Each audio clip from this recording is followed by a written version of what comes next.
Hello and welcome to the world affairs with Vinayak. और आज हम एक इम्पॉर्टेंट इशू देखेंगे जो कि इज़राइल और ईरान इनके बीच में जो टेंशन्स बढ़ रही है उनके बारे में ये इशू है।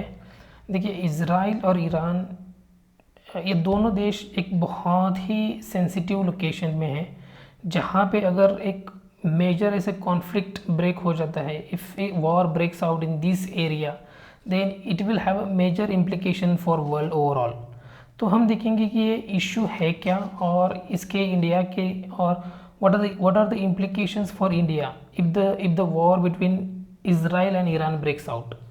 तो इशू ये है कि एक रिपोर्ट आई थी CNN में, जो कि USA की एक फेमस न्यूज़ एजेंसी है।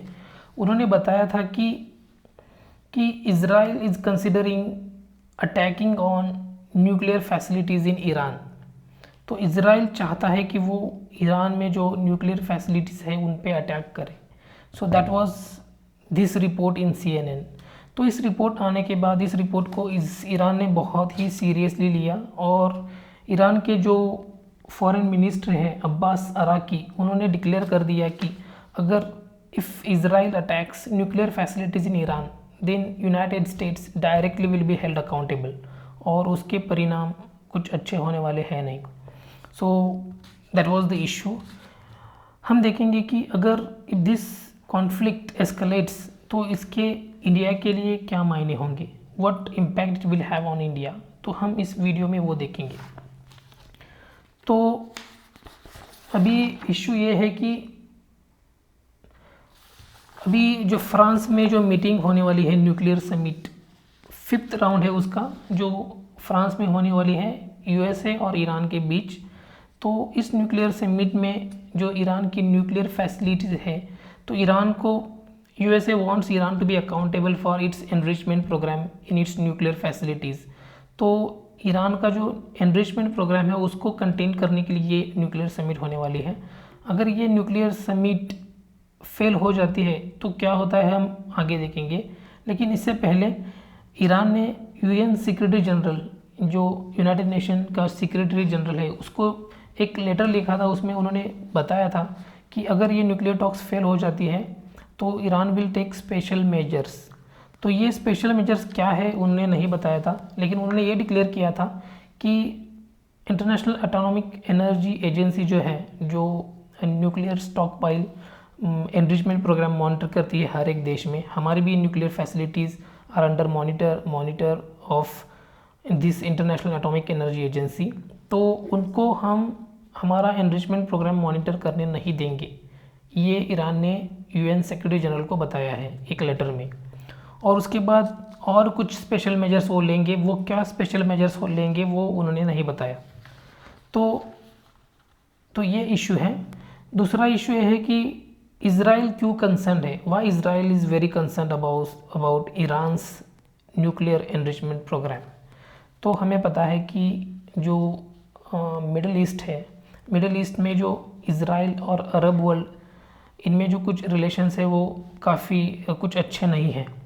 एंड इसकी मेन वजह है कि ईरान का इसराइल को एक स्ट्रॉन्ग अपोजिशन है, राइट।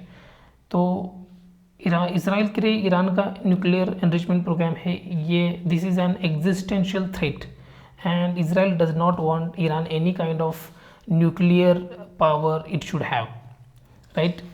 तो ईरान ने इज़राइल ने ये बिल्कुल क्लियर कर दिया है कि अगर ईरान कोई enriching if Iran start enriching uranium to develop nuclear weapon then वो they will not stay quiet, they will take risk and attack the Iran. CNN report ने ये भी बताया कि इसराइली मिलिट्री है, इसराइल की जो मिलिट्री है, they are preparing for war with Iran if the enrichment goes on, because ये इसराइल के लिए एक एग्जिस्टेंशियल थ्रेट है। और अगर Iran if Iran is able to make nuclear weapon, then we know the proxies of Iran in Lebanon, in Gaza, in Yemen will be able to acquire those weapons in some circumstances. It is possible, and that will not be good for the entire world, right? So why it matters for India? India, why it matters for India, ये issue हमारे लिए important है। हमें पता है कि Iran के साथ हमारे रिलेशंस अच्छे हैं। We import lot of cheap oil from Iran at least until USA put sanction on Iran. तो जैसे ही डोनाल्ड ट्रंप आए उन्होंने ईरान पे बहुत ही हेवी सैंक्शन लगाए, उसके बाद हमने अपना जो इम्पोर्ट है ऑयल का ईरान से वो कम किया। और दूसरा एक इशू है हमारे ईरान के साथ कि हम वहाँ पे जो चाबार पोर्ट है, we are developing that port and that port will be our base in Middle East, right, और इन गल्फ। तो वो एक इशू है हमारा। We have very good relation with Israel. We import high tech defence equipments from Israel, और Israel की बहुत सारे एडवांस जो वेपन सिस्टम्स हैं और एडवांस जो कुछ एडवांस वेपन सिस्टम्स में इसराइल के साथ हमारे और एडवांस वेपन्स और सर्वेलेंस सिस्टम्स हैं, तो हम इसराइल के साथ मिलकर डेवलप कर रहे हैं। तो Israel is one of the best defence partner India has. तो अगर ये war, if this war breaks out, then there will be threat to the oil prices going very high. हमारा जो दूसरा इशू है कि हमारा we have very strong diaspora presence in Middle East, तो there will be threat to their lives and security if this war breaks out. Around 8 million people are there in the Middle East. तो हमारे लिए बहुत ही बेकार situation होने वाली है, और जो रेमिटेंसेस हैं जो मिडल ईस्ट से हमें आते हैं, they will be under threat. तो इंडिया को यहाँ पे एक बैलेंसिंग एक्ट प्ले करना होगा between Israel and Iran, and that is not going to be an easy task.